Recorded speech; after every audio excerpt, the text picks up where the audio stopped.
To give you an overview of what we're going to cover today, offsite manufactured structural components can ease building design. That is going to be my main argument for this presentation, the hypothesis that I'm going to be sort of traveling through in the next 45 minutes to an hour. And this is primarily what I want to walk through to support that argument. I want to start with process. Where do components fit into the code? And then I want to hit upon the component industry's development in recent years, touching mostly on capital investments, on organization, M&A activity, that kind of thing, but also how that's led to improvements in production quality and capacity. It's also led to significant advancements in software design advancements. And then I sort of want to end with, given the truss manufacturer's capabilities, how can they be provide an advantage to building designers who decided to partner with them? Now, I have to admit, I looked at the list of people who registered for this kickoff webinar ahead of time, and I have to admit that I knew most of the people who are on this list. So hello to all of you. And if I don't know you personally, I at least know probably your boss or the head of your company. I know many of you know this industry forwards and backwards, probably to a greater extent than I do. I started in this industry in 2004. In fact, I just passed my 20th work anniversary not that long ago. And, but, I've never made a truss. What I have done is talk to hundreds and hundreds of component manufacturers and supplier companies over the years and sort of gained their perspective and learned from them. And I say all of that mostly because I would appreciate at the conclusion of this webinar, if any of you have any sort of feedback or input on something you liked that I covered, but you wish I covered more or provided greater detail in or provided greater clarification in, I'd really appreciate your feedback and input. Again, I want to thank you all for attending, but again, give me your constructive criticism on the back end of this presentation because it will help me improve this webinar series as we move forward. Okay, well, with that, away we go. We're going to start with where components fit into the building code. So if we're talking about that, we have to sort of start with TPI 1. So again, many of you are familiar, but assuming that you aren't, the ANSI TPI 1 standard, which is the National Design Standard for Metal Plate Connected Wood Truss Construction, or TPI 1, is the standard that governs the component manufacturing industry. The standard has been around since 1960 and is updated on a regular basis. The ANSI TPI 1 standard, its most recent edition is the 2022 edition. That was approved as an American national standard back in December of 2022, not that long ago. So we've just recently gone through sort of the revision process of that. And in many ways, we're just starting the process of educating our own industry about the important changes that are incorporated into that standard. The goal is in the current code cycle to incorporate that specifically into the 2027 model code cycle. But for right now, most jurisdictions would probably have references to the ANSI TPI 1 2014 standard. Now, what I think is really interesting is I saw a number of people who signed up for this webinar who, just by the nature of when this webinar was scheduled, can't attend because while they participated in the ANSI TPI 1 revision process, they're also involved in the revision of another standards document. Well, it's not really a standards document, but another very seminal document in our industry, which is the Building Component Safety Information Handbook, or BCSI. And coincidentally, after we scheduled this seminar, that working group scheduled their working group meeting at the same time. So a bunch of them are also that worked on the TPI 1 standard are right now working on the BCSI revision as we speak. This is an important standard in that it provides a lot of very clear direction to the component manufacturing industry about what they do, how they do it, and everything from scopes of work to how to conduct effective quality control and quality assurance. So that's TPI 1. And so the International Building Code, or IBC, references TPI-1 specifically. As you can see in sections 2303.4.1 through 2303.4.5, there's this reference that all the design, manufacture, and quality assurance of metal plate connected wood trusses shall be in accordance with TPI-1. Now, there's a lot of important other guidance in the building code, but again, the main references is back to TPI-1, which acts as sort of this governing document or standard for our industry. And similarly, in the IRC, the International Residential Code, there is reference to ANSI TPI-1. The design and manufacture of metal plate connected wood trusses shall comply with ANSI TPI-1. So in any application or use of trusses in building constructions, it's really going to be in compliance with TPI-1.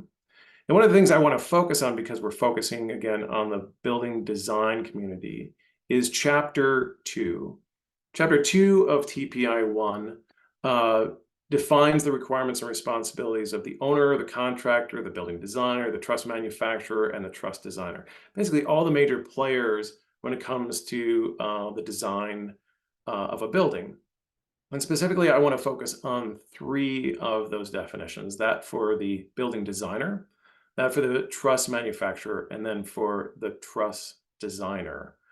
Again, we're going to look really at the 30,000-foot view. I'm not going to get into a lot of the nuances of each of those defined roles, but what's important to focus on here is really that there are clear defined scopes of work that are laid out in TPI-1. And that's going to become important later when we talk about sort of how the component manufacturer and the building designer can work more advantageously together. A big part of that is really understanding their individual scopes of work and adhering to those as they're defined in TPI-1. So the building designer, I mean, really what I want to focus here, I don't want to spend a lot of time, there's a lot of words on this page, but I do want to focus on first, the responsibility of the registered design professional for the design of the building structural system, and how, again, we talk a lot in our industry as the flow of loads, the vertical and lateral loads, and how they're going to be resolved within that system.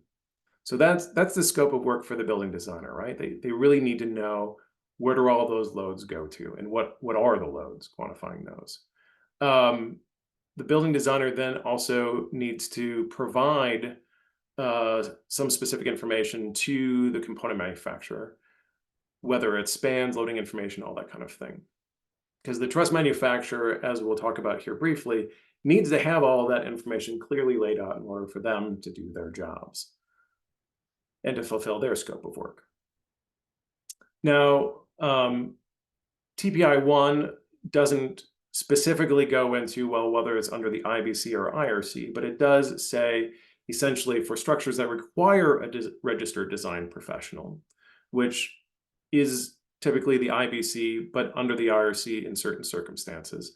And the registered design professional who contracts with the owner and is responsible for the design of the building structural system and review and preparation of the construction documents, that's who the building designer is. For all the other structures, namely under the IRC or under not under either of those 2 codes, where there might not be a requirement for a registered design professional, TPI-1 basically says, well, that's the owner of the building or the person who contracts with the owner to design the building and prepare the construction documents.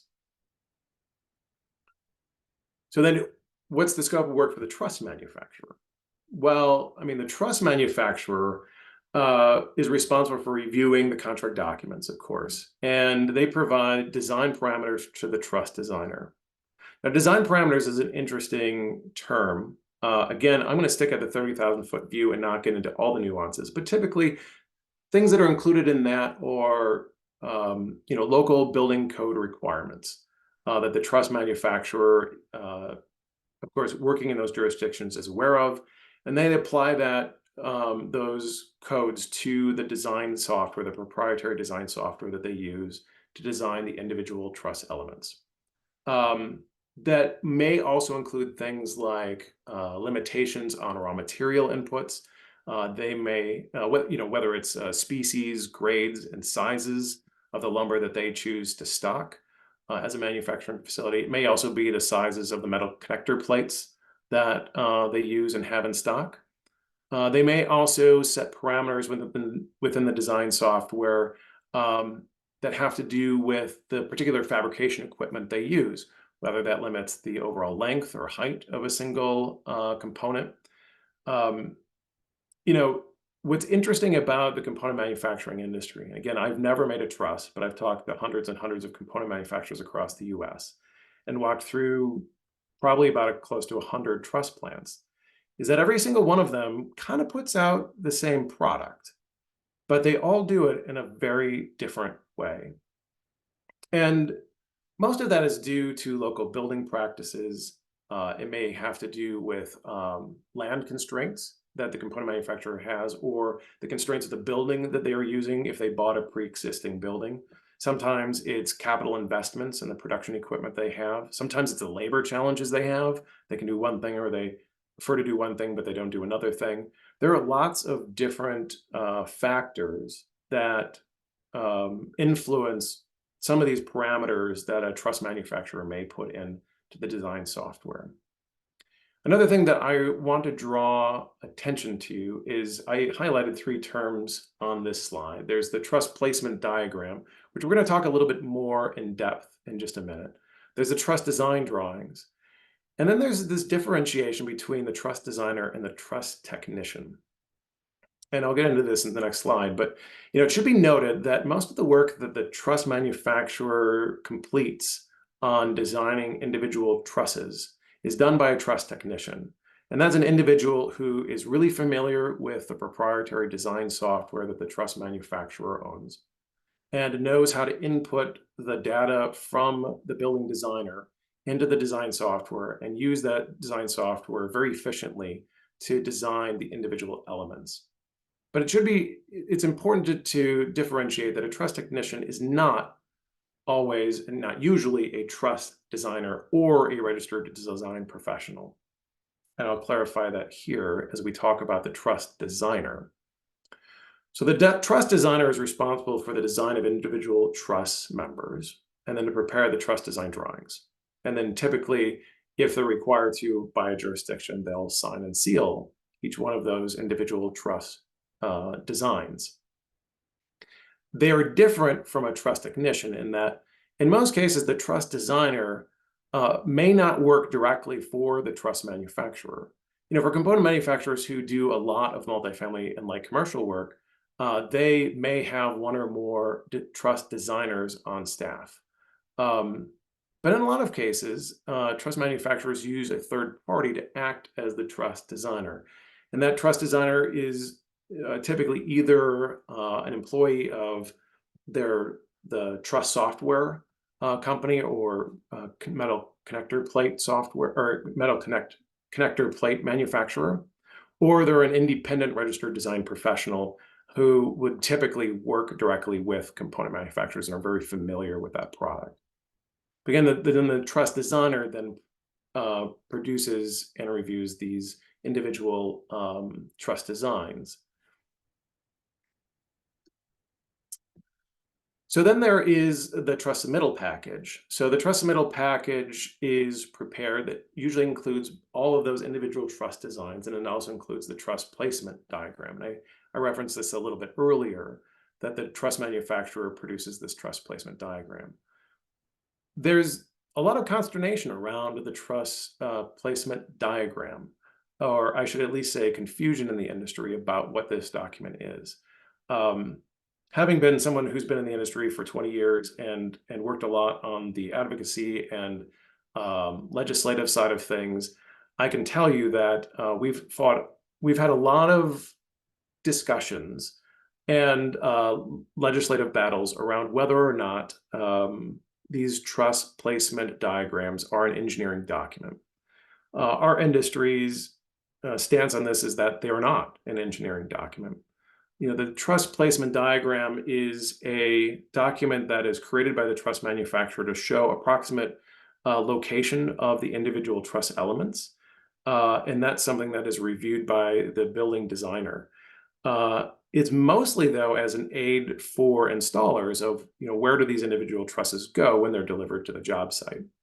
But they don't act as an engineering document themselves. And that's an important point because the truss manufacturer and the truss designer are developing individual framing elements. They are not, again, this is getting back to the scope of work, they're not designing the overall truss or the overall roof system. That's the role of the building designer under the building code and under TPI 1. So it's important for the building designer to review this document and agree that that's where the trusses that have been individually developed should be placed prior to all of this stuff showing up on the job site. But again, it's been one of those where there's been a real push to turn this into an engineering document, but it is not. So just as an overview of that, for the design process, here's a diagram that's going to be in the newly revised BCSI document that I referred to that, that we're currently in the process of doing. You sort of have this flow from the top to the bottom. The building designer prepares the contract documents, which specify the design requirements for metal plate connected wood trusses. That's what that long acronym stands for. And then the contractor provides the contract documents to the truss manufacturer. Great.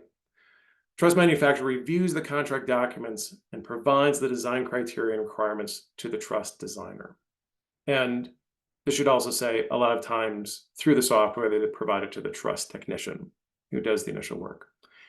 If the truss designer is required to be involved and the truss designer designs the individual trusses, again, this is one of those hard things where, going back to what I was just talking about, the truss technician, in a lot of cases, particularly if you're under the IRC, is doing this work, or you need to have the truss designer who does this work, or the truss designer at least reviews the work that the truss technician does.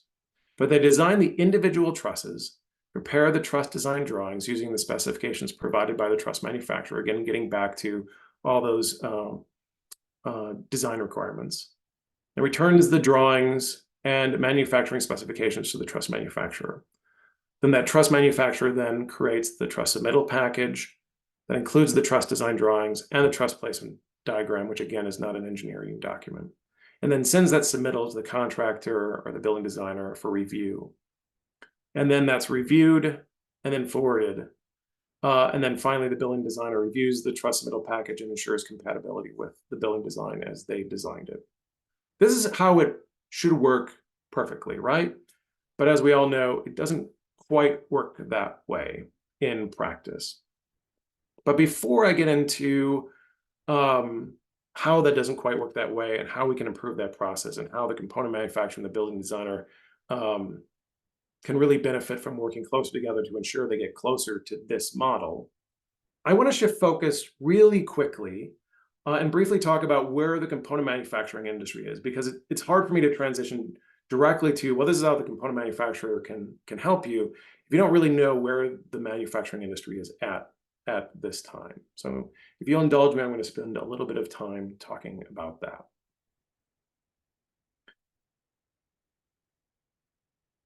So I want to start off by talking about how the component manufacturing industry is really coming full circle.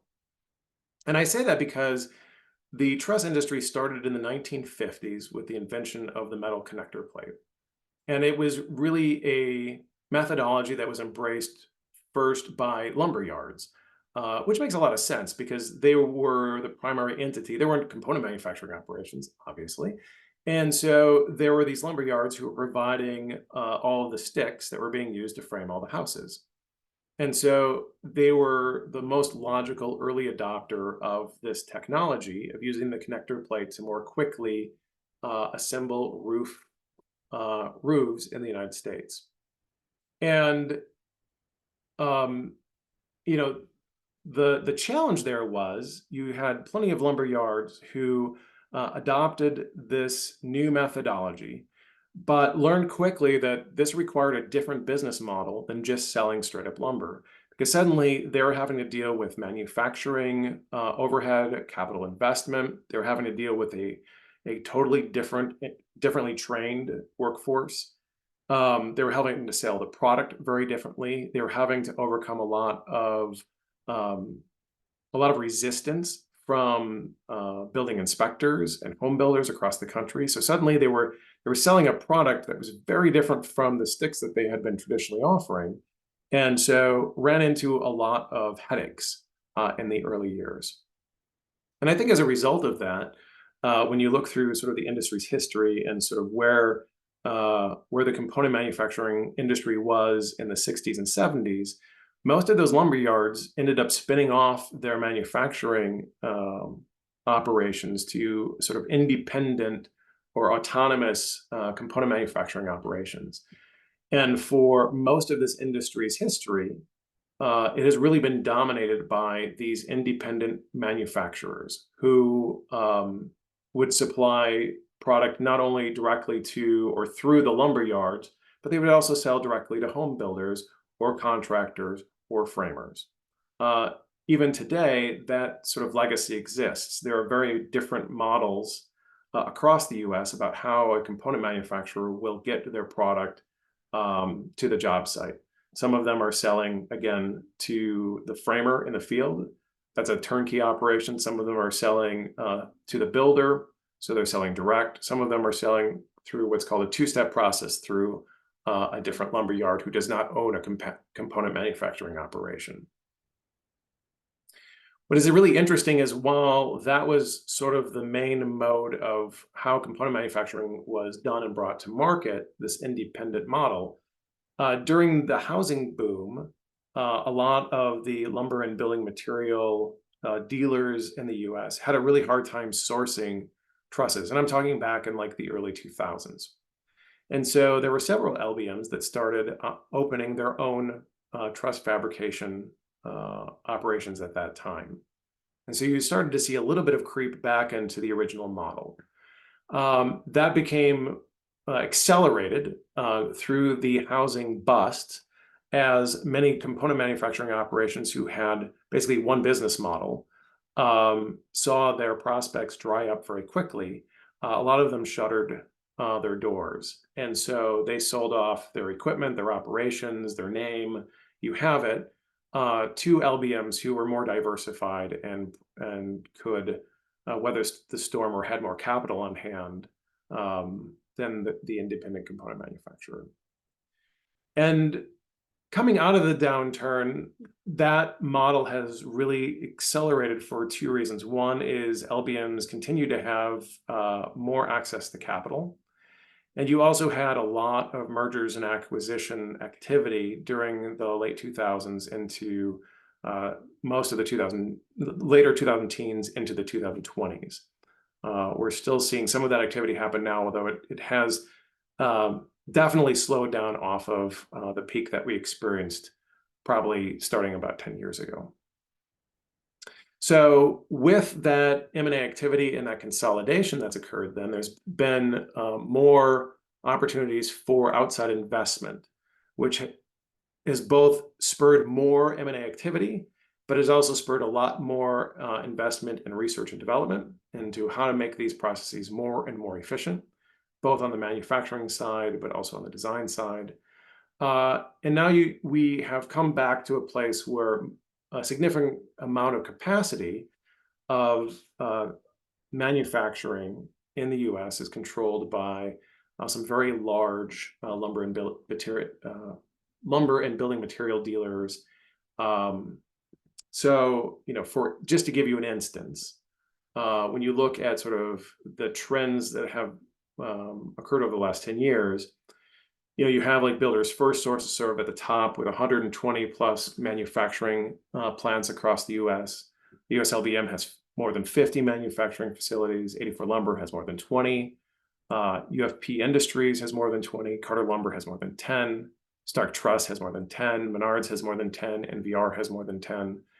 And there are several other companies that, this is just one slide. I could have several slides that sort of list the number of companies that have several, multiple locations.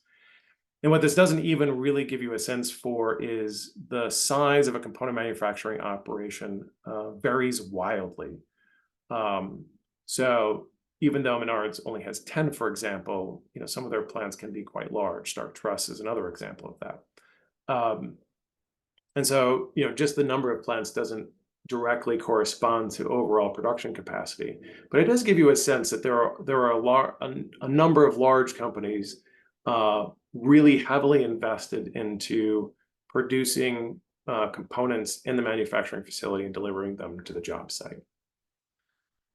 I think one of the reasons why this investment has happened and it really accelerated over the last 10 years is the slow and steady growth of the housing market over that time.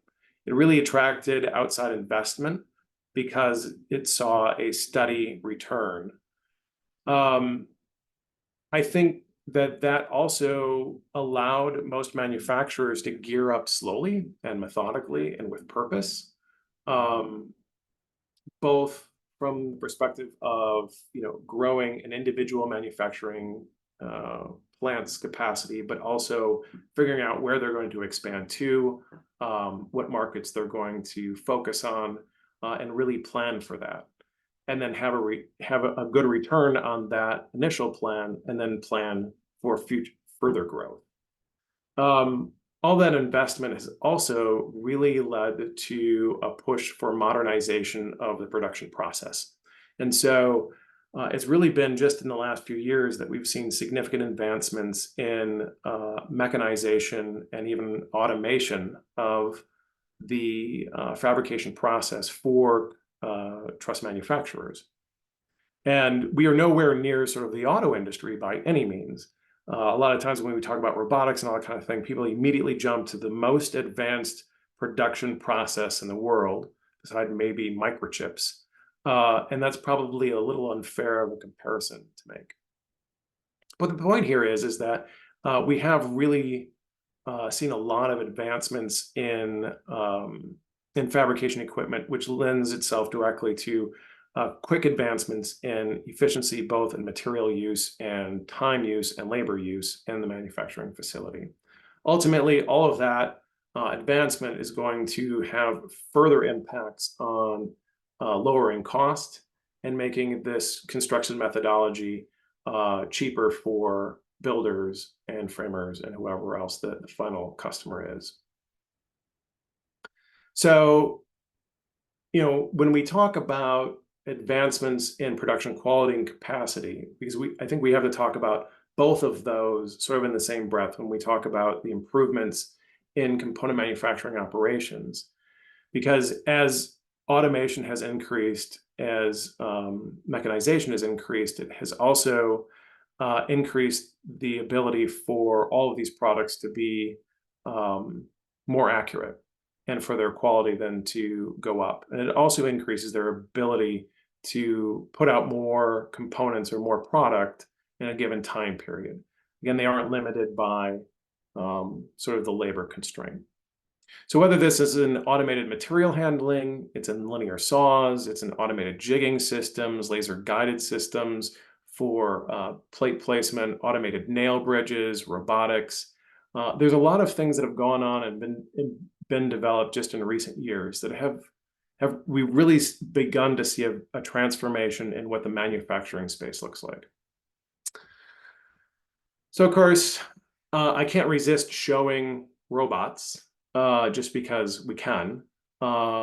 Their use is still limited in the component manufacturing space, but it does, this early robotics development has really opened the doors for more developers to get into the component manufacturing space.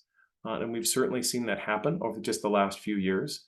We've also seen a lot of European manufacturers who are probably 20 years ahead, at least, of US component manufacturing as far as automation and mechanization, start to become interested in bringing their technologies over here into the United States. So, why has all this been happening? Well, offsite construction didn't become a sexy jargon term just overnight. I can personally attest that I've been attending the International Builders Show, which is sort of the annual show that the National Association of Home Builders puts on every year. I've been attending that show for off and on probably for the last 15, 16 years.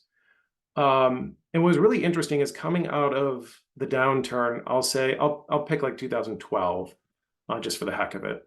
Um, Around that time, you attend the NAHB meetings at the International Builders Show, and the builders who were there were talking about like, well, where are we going to put our resources as an association? We're finally seeing business pick up. We're feeling more confident. We have more money as an association, as a collective to spend. What are we going to spend it on? And there was a lot of talk about like, well, we need to get people back out in the field. So we want to ramp up production. That means that we need more bodies out on job sites. And so we need to be spending our money on ramping up trade schools and reaching out to technical schools and colleges and high schools. And like, it really needs to be about bringing the bodies back onto the job sites. And that probably lasted for like 3 or 4 years, where there was increasing amounts of hand wringing and whatnot about like, we're putting all this money into these programs and it's not really resulting in anything. We're still facing these massive job site shortages. This is really frustrating. We don't seem to be getting any bang for our buck and putting all this money into these trade programs. Now, that's a little unfair because it has taken probably another decade since then for those trade school programs and that initial investment to probably have a serious impact. Some of those trade schools have really begun to see their numbers increase, and that's a really good thing. But what was really fascinating was, probably about 15, 16, 17, I think the home builders had collectively thrown up their hands and said, okay, well, we're not going to be able to solve this problem with bodies. So what are our other options? And what they turned to was, well, we got to look off-site. And so coincidentally or not coincidentally, that's about, the time where we really saw, investment and M&A activity really start to ramp up in the component manufacturing space.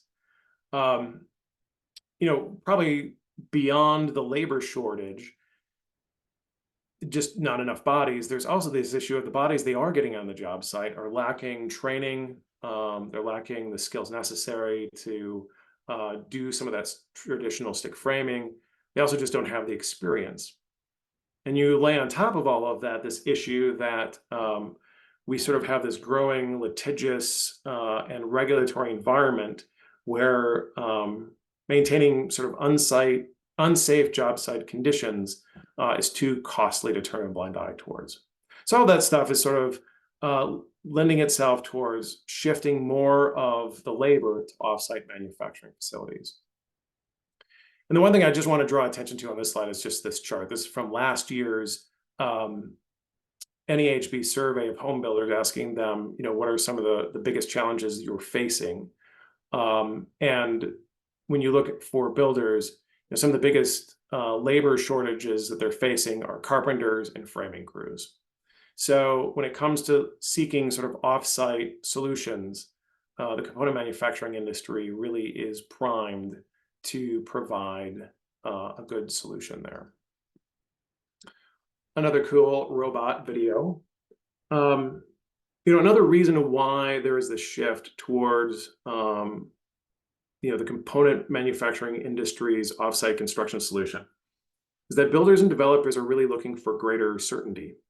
They want to better control their costs.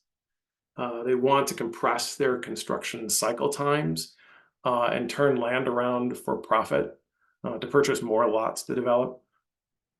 I think a lot of times, we talk about scopes of work many times in this industry, and one of the scopes of work I think that often gets muddied is what is the home builder's scope of work, and really, truly, what it is to buy land and develop that land into something that they can sell for a profit, turn around, buy more land, and turn that around.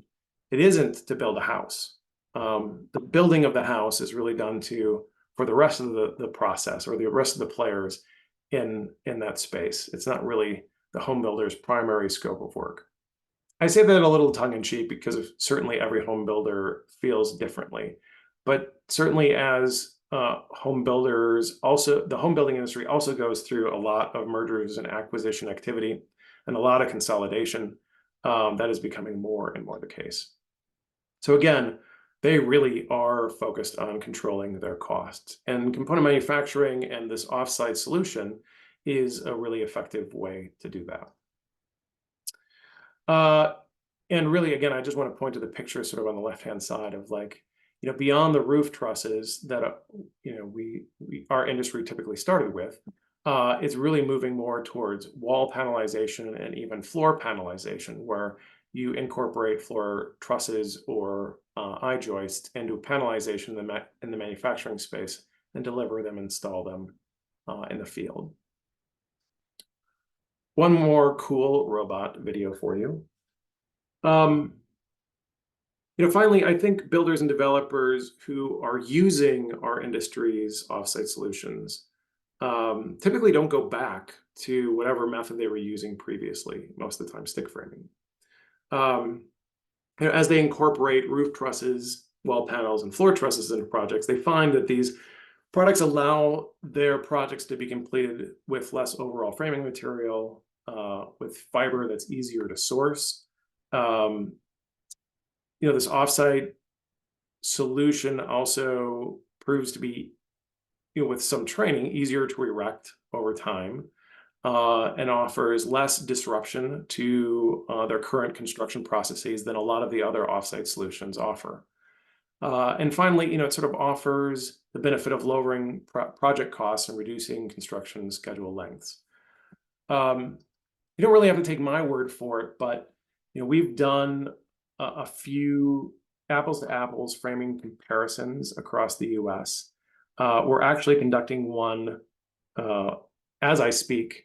We are working in Austin right now. We stick framed a house a couple of weeks ago in Austin, and we're going to be building the exact same house using roof panels, wall panels, and floor panels in Austin.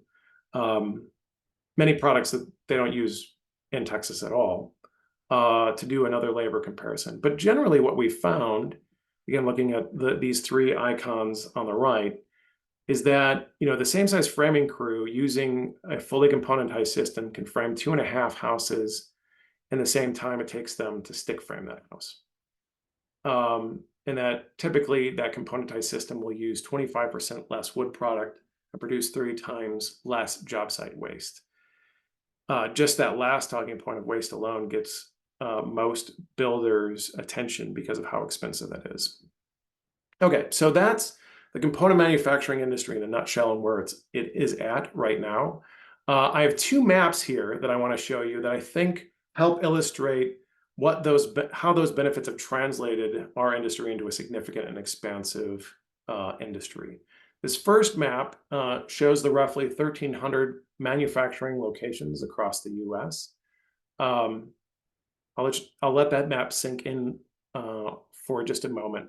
We just generated this map for the first time a few years ago. It is coming out of the downturn. It was really difficult to figure out who was still in business and how many operations somebody operated and where they operated them. But we spent quite a bit of time researching that and feel very confident, based on all the feedback that we've gotten, that this scatter plot map is pretty accurate. You can see where most of the concentration is. So keep that burned in your skull as I show you the second map, which sort of shows you roof truss market share by state. The dark green are 90 to 100% market share, meaning that virtually every project uses roof trusses, down to 20 to 30, 30 to 40% sort of in the south. So what I think is most interesting about this is that the state of Texas, for example, roof truss market share in Texas is only 37%. So again, where we're building those houses down in Austin, most of the framers down there are using rafter construction to build their roofs. But it's still at 37%. And since there is so much construction going on in Texas, it sort of supports a large number of component manufacturing operations in the state of Texas. Okay, so builder sentiment real quick. I just want to talk about, where are builders at They were surveyed last year about over the next 5 years, or what are you currently using, and over the next 5 years, where do you think it's going? So here we see that, from the perspective of builders, when they think about the next 5 years, we already have, that great market penetration in most markets, and yet, 20% of builders say they plan on using even more roof trusses in the future. But the wood wall market, I mean, this is a very different market opportunity for the manufacturing space, and an opportunity for building designers too. Currently, 92% of all wood walls are constructed on site. Only 6% of them are panelized. But when you talk to the builders about wall panels, you still have about 12% that say that they plan on using that framing methodology more over the next 5 years. Certainly 60% are still saying no interest, never, not going to use them. And then with floor framing, floor truss use is pretty small for the ground floor, 14%. But when you get into upper floors, that jumps all the way up to 41%. So there definitely is a growing market for floor trusses, and we'll continue to see that happen. There unfortunately wasn't any sentiment aspect in the survey for floor trusses, so I can't show you that. So that's where the component manufacturing industry is and where its opportunities lie. And so another big piece of this is sort of the design software. So I want to touch upon this as I transition into talking about the building design community, and sort of finishing out the presentation, focusing on the benefits of that partnership. So we talked about sort of at length with the robots and all that stuff, about how the manufacturing process has really improved just in recent years. A lot of the same advancements have occurred in the software space. And what's interesting is, for those of you who are not aware, the connector plate manufacturers have become more and more focused on being software developers. So there are 4 current companies in that space in our industry: Mytech, Alpine, Simpson, and Eagle. And all 4 of them have spent considerable amount of time, effort, and research and development into developing top-notch design software that these component manufacturers can use, not only to design really complex structural framing products, both whether they be roofs or floors or also walls, but they're also bringing in a whole host of other sort of secondary software applications that help the component manufacturer and or their customers interface with component design. So, we've seen a lot of M&A activity, but like this software is now incorporating more efficient plan reading into the design software, really helping on 3D modeling and building information modeling. That has really been an emerging software trend. I have to laugh because I used to write the magazine for SBCA, and for probably 4 years in the late 2010s, I tried to find a single component manufacturer who was using BIM in any capacity. And the answer was basically like, no, not really. And today, probably about 8 years later, there are several component manufacturers who live and die using building information modeling, particularly as they are involved in very large multi-unit, multi-family buildings, something, between the ranges of 100 and 300 units. Again, that design software investment has really improved the component design applications within what the component manufacturer uses. It's also helping them integrate the different equipment, automated equipment that they are able to install into their facilities. And now the latest thing that we're really talking about is sort of AI integration, the extent to which we can use artificial intelligence to take over a lot of the iterative jobs that are involved with data entry into this design software off of the plans, and to reduce and eliminate errors in that area so that you have less garbage in, garbage out, but more, you know, exactness on that side of things. I'm going to close this out then, understanding, the truss manufacturer's capabilities, both on the manufacturing side and on the design side. I'm going to talk over this video about sort of how the building designer can benefit from a greater partnership with these manufacturers. I'm going to say one note about this video before I move on. It's just a mashup of clips. It isn't super slick like those other 3 robotics videos I showed you. I really like this video mostly because of the mashup, you get to see a lot of different aspects of the component manufacturing industry sort of in quick succession. Hopefully through this presentation, I provided sort of a sufficient overview of where this industry is at today and sort of, how their use is incorporated into the building code through the TPI-1 standard. Also, in that same breath, we kind of need to acknowledge that, today's building design and construction process does not often efficiently or effectively utilize today's component manufacturers' capabilities. As you see these things running across the screen, it's sort of like, yeah, all of this is great. And it really requires a building designer, both an architect and an engineer, and a GC or a builder to recognize that these capabilities are there and to agree that they're going to harness them. So, we talk about sort of the building design process. It's not wholly unusual, unfortunately, for building designs to be in flux when ground is broken. I'll invite you to raise your virtual hands if you've ever experienced a project nightmare under that scenario where they've already broken ground and they're still trying to figure out how a certain part of the building goes together. Typically the building designer creates the roof framing plans to transfer loads between the roof system and the rest of the building. And then they sort of move on and work from the top plate down. And that's not all bad, but the issue comes in that, usually the component manufacturer is brought in later in the process then to sort of create the truss placement diagram again of approximately where, given what the building designer has specified, where the individual truss elements would go. And then they define or send, a flurry of RFIs to sort of clarify all the issues that, they had to guess on because it isn't quite clear. And, the issue arises that if an RFI is missed or not addressed, the component manufacturer is left to make some assumptions.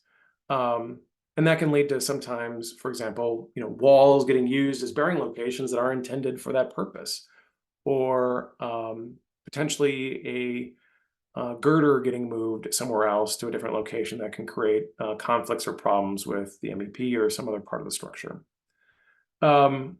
All this sort of creates issues in the design process that lead to significant headaches, typically out in the field. And while it's better for the component manufacturer to try to work out a solution when it's arrived at, rather than a framer out in the field trying to figure out how they're going to solve that problem with a bunch of 2x4s and 2x6s, it's still a problem, and it's a problem that can be avoided, again, given the capabilities and the know-how and the resources that today's component manufacturer has. So, what's the better approach? I think, the better approach is for the building designer to be able to work with a component manufacturer as early in the process as possible. And whether that's a 300-unit multifamily building or a single-family house, bringing the component manufacturer into the building design process as early as possible has several advantages. I mean, first, the manufacturer knows the fabrication process. They know the materials that are available at their disposal. They know also the market for all of those materials and what they cost. They know the requirements of the building code. And because of all of that, they're able to offer up solutions, framing solutions to the building designer that can create a more efficient load path and or a more cost-effective or cost-efficient material usage for a particular load path. Speaking of load paths, I think the manufacturer can also, analyze and identify potential load path conflicts and recognize issues like, I don't know, particularly on single family, like when footers are undersized or not sized properly to handle design loads. They're able to sort of quickly pull upon all of their experience and knowledge to provide a building designer sort of some immediate feedback on different design elements. I think also the manufacturer understands through experience and also their installer partners how buildings go together pretty effectively. And so a lot of times they can offer solutions that streamline the installation process, and can not only make that end of it more cost effective, but also reduce construction schedules overall.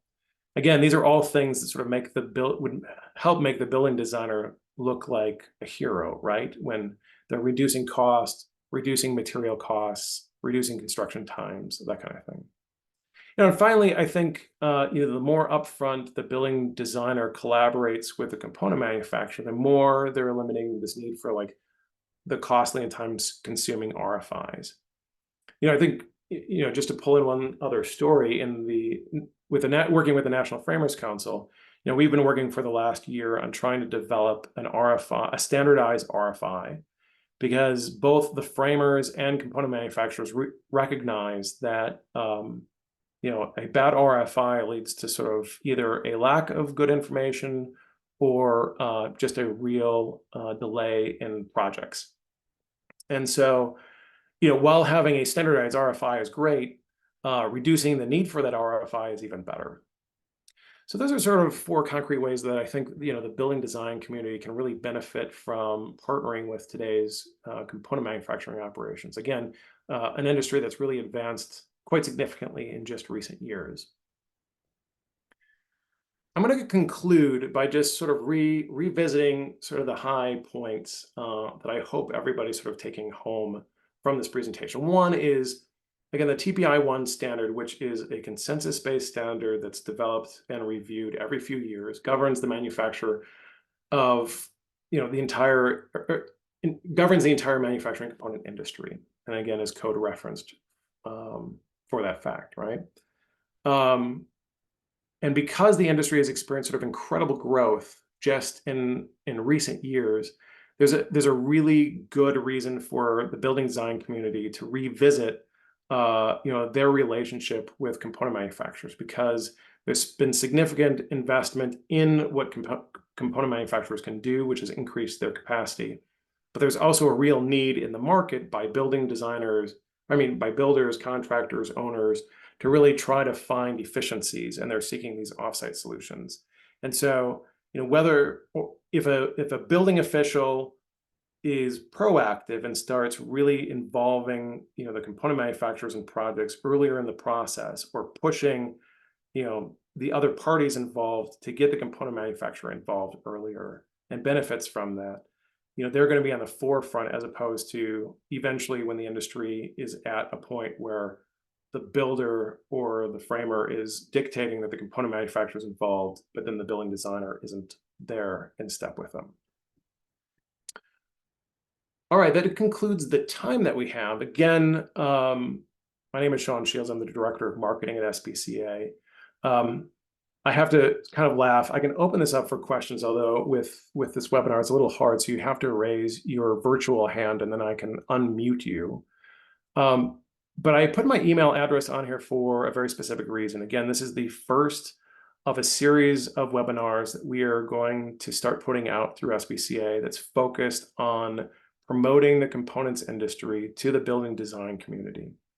As we move along, we're going to focus greater and greater into specific issues pertaining to architects and to engineers, and into the group that I affectionately call, CAD wizards, that work with single family home builders. But I'd really appreciate any feedback or input that you have as far as what parts of the presentation you found insightful or helpful, and what parts that you felt like need greater clarification, greater context, more information, or other topics that you feel like I didn't cover or didn't touch upon that would be a real great benefit to reach building designers with.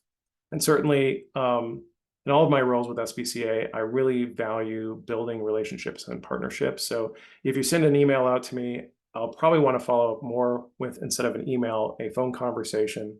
And who knows where that might go to. But again, I want to thank you very much for your time and attending this seminar. And again, if there are any questions, I'm looking down the list to see if there are any people raising their hands. I don't see anybody.